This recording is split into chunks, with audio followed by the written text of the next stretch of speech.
Ah, la Révolution française, qui marque le soulèvement du peuple face aux abus du roi et de l'Église. Liberté, égalité, fraternité. Ça vous dit si on jette un œil?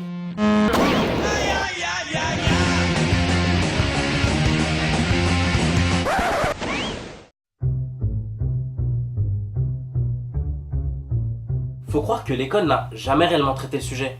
Mais comment peut-on parler de Révolution française sans évoquer le rôle joué par la franc-maçonnerie et ses idéaux? Vous savez, cette franc-maçonnerie fonctionnant sur le culte du secret, souvent présente dans les hautes sphères du pouvoir, mais qui ne prétend jamais s'occuper de politique. Remarque, ça expliquerait l'incompétence actuelle de nos représentants. Ah, c'est bien là le poste de ministre de l'Éducation?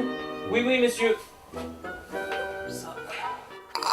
Monsieur, je tiens à vous préciser que nous avons ce problème qui persiste d'analphabétisation, ainsi que la situation de plus en plus précaire des professeurs. Il va pas me faire chier celui-là. Qu'est-ce qu'on fait? Comment on réagit? Ouais. De toute façon, mes enfants, moi, ils sont dans le privé. Pas plus de 5 exemples nous permettront de le confirmer. 1. La franc-maçonnerie a toujours les mêmes habitudes. Peu avant la Révolution, on note aux postes influents la présence de Monsieur le Roi, lieutenant des chasses royales, Monsieur de Raymond, inspecteur des postes, Mirabeau, l'orateur du peuple, Savalette de Langue, garde du trésor royal et président de la loge Les Amis Réunis. La duchesse de Bourbon, grande maîtresse de toutes les loges d'adoption de France, sœur de Philippe Égalité, grand maître de la franc-maçonnerie, qui vota la mort du roi sur l'échafaud. Il y passera lui aussi après avoir renié son appartenance maçonnique. 2. Concernant sa présence géographique, on notait en 1787 282 villes ayant chacune leur loge. 3. La nuit du 4 août fut soigneusement préparée par le franc-maçon Isaac, dit le Chapelier. 4. Le symbole franc-maçon au-dessus de la Déclaration des droits de l'homme. Et 5. On a cet homme qui s'est littéralement lâché le jour de la prise de la Bastille. Le roi est arrêté! Tous les hommes sont libres et égaux! Ouais! Nous n'avons plus de secrets! Nos mystères sont accomplis! Ouais! La France entière n'est plus qu'une grande loge! Quoi? Les Français sont tous francs-maçons! Et l'univers entier le sera bientôt! Quoi?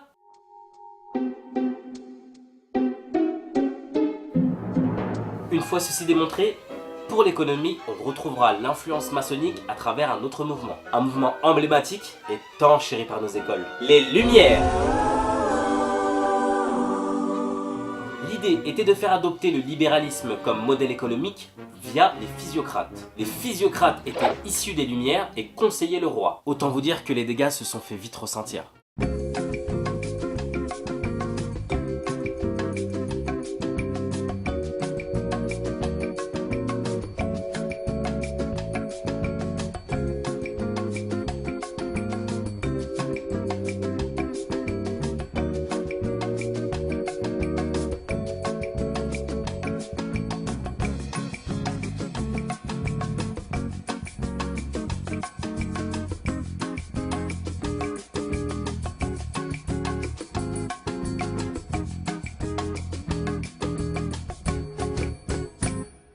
Pour la politique, c'est à travers le jansénisme, représenté par le Parlement, que nous retrouverons l'influence maçonnique.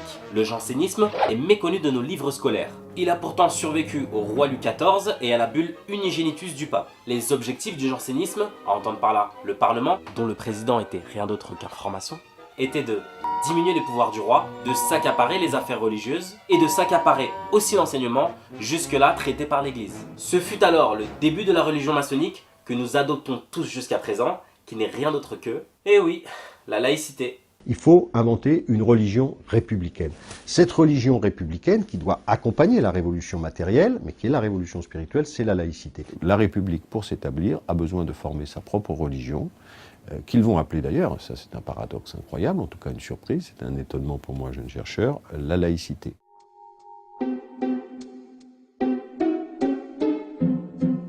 Mais d'ailleurs, qu'en était-il de l'Église? On nous dit qu'elle exerçait alors un pouvoir tyrannique sur les consciences. Pourtant, elle est aussi à l'origine de la défense de la veuve et de l'orphelin, ainsi que de la théorie de la guerre juste. Elle préservait les registres de naissance et de mariage et elle proposait l'école gratuite. Et pendant la Révolution, ces prêtres furent pourchassés, emprisonnés, dépouillés, car ils refusaient d'administrer et s'opposaient à la franc-maçonnerie. Un bilan s'impose. D'un côté, nous avons la franc-maçonnerie, le jansénisme, les Lumières, et de l'autre, le roi et l'Église. Et le peuple dans tout ça? Il a été le dernier consulté. Le peuple, lui, demandait le retour des corporations, criait taxation, un droit et un privilège de l'ancien régime. D'ailleurs, c'est peut-être pour cela que les grandes figures révolutionnaires avaient du mépris envers le peuple.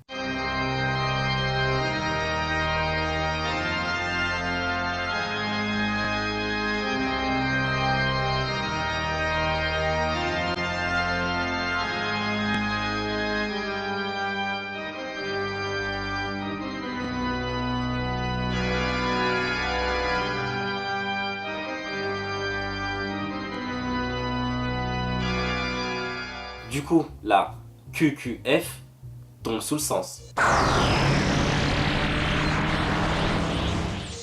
Monsieur, quel est le lien entre la Révolution française et la franc-maçonnerie? Well done. Écoutez, je pense que là n'est pas la question. Fight! Mais il y a un lien évident, non? Impressive.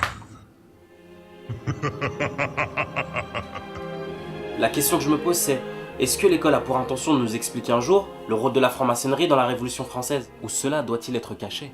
Peut-on nous expliquer pourquoi la franc-maçonnerie, dès 1787, s'est affiliée avec des brigands et des malfaiteurs de profession? Peut-on nous parler des abus du Parlement qui n'hésitaient pas à se mettre en grève et à ruiner l'économie? On nous a toujours parlé du slogan républicain, sans jamais nous parler du décret Allard, la loi Chapelier et la loi des suspects, qui sont en totale contradiction. Et pour finir, est-ce si étonnant d'apprendre que l'école a naturellement été récupérée par la franc-maçonnerie? Jusqu'à un certain Jules Ferry, franc-maçon, et détail qui semble avoir échappé à nos manuels scolaires, raciste.